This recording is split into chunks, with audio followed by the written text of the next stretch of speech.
Our next presenter is Cynthia Thompson. And her friend Jerry describes Cindy as the original wild child, which I think is an interesting thing for a friend to say. She really seeks to transform her world. And another one of her friends said, she tickles herself. She's a mother. She has a mother's ferociousness and an all-consuming love that keeps her up night worrying about her own daughter and the welfare of all sons and daughters throughout the world. She makes God proud. I've known Cynthia's work for a while, and I think what she's doing has been amazing in the way she's sort of doing these amazing shapes, and I look forward to hearing what she's presenting tonight.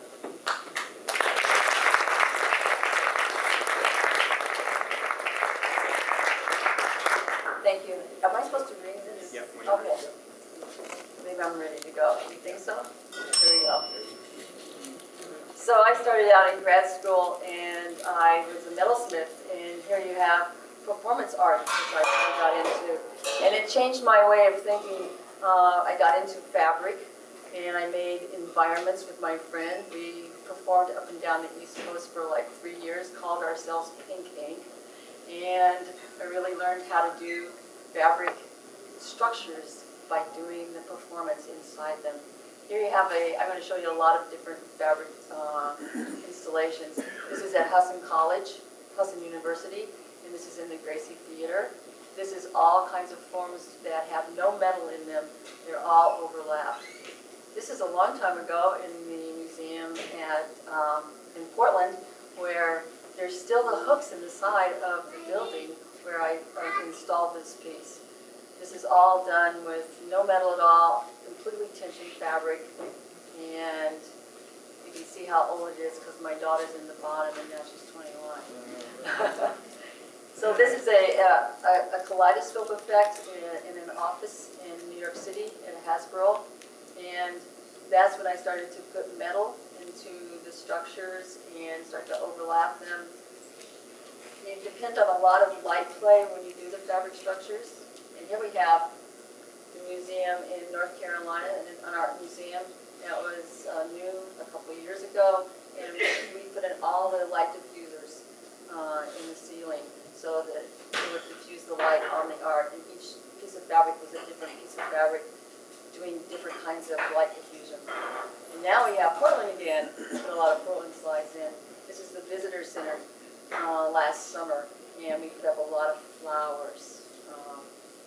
And it was really great because when we put them up, people watched us put them up, and one person said, "This has really made my trip to Portland to watch you put it up."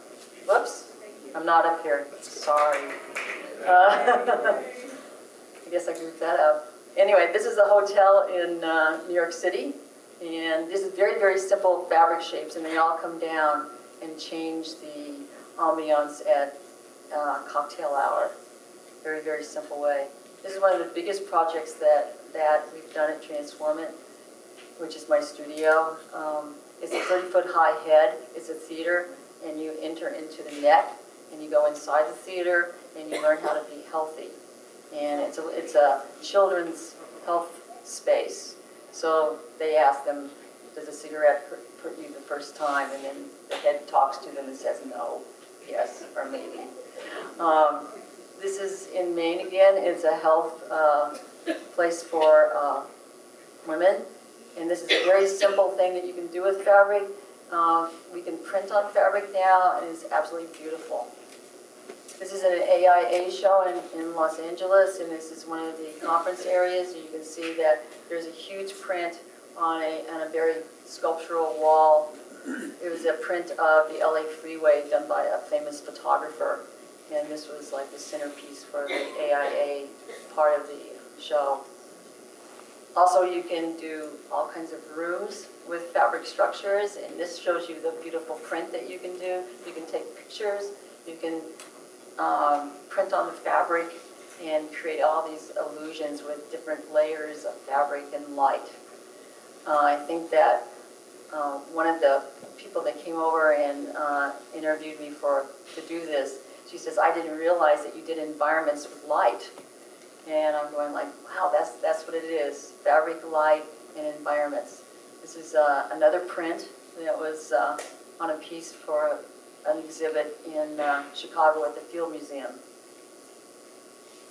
So the fabric structures can be everywhere. And this was in an office for AutoZone. And AutoZone, you can see the streak that was printed down through the fabric, and it intersects the other fabric. So you have a completely different environment. And so we put these up all over the world. This is in Mexico City. And this is a project for a TV station in Mexico City. And this is where projection is on the fabric. This is not printed. So they do all kinds of different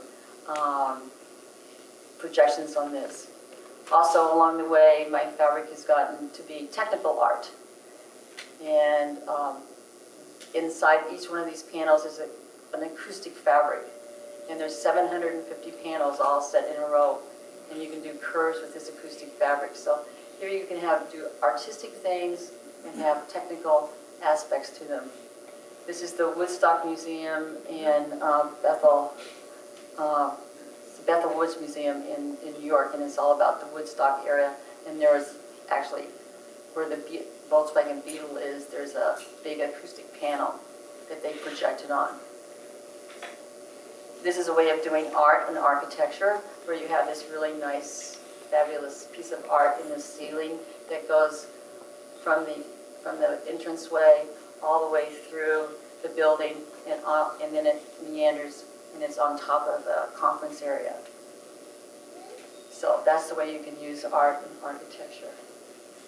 This is let's see, this is in an LA architect's office, and this is their ceiling to their conference area. So you walk in the door, and you see this really big statement in their ceiling, and they can control the lights that are in a cabinet.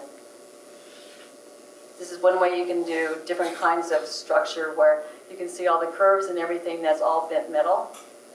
And then there's light that shines from the back.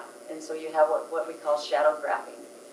And this is in the Museum of Play in Rochester, New York. And now we come to the Dallas Cowboy Stadium. I never thought I'd be in a stadium, but we did the VIP areas. And of course, we did very large football kinds of lights that are 30 feet long, and they're lit with fluorescent lights. And thank you.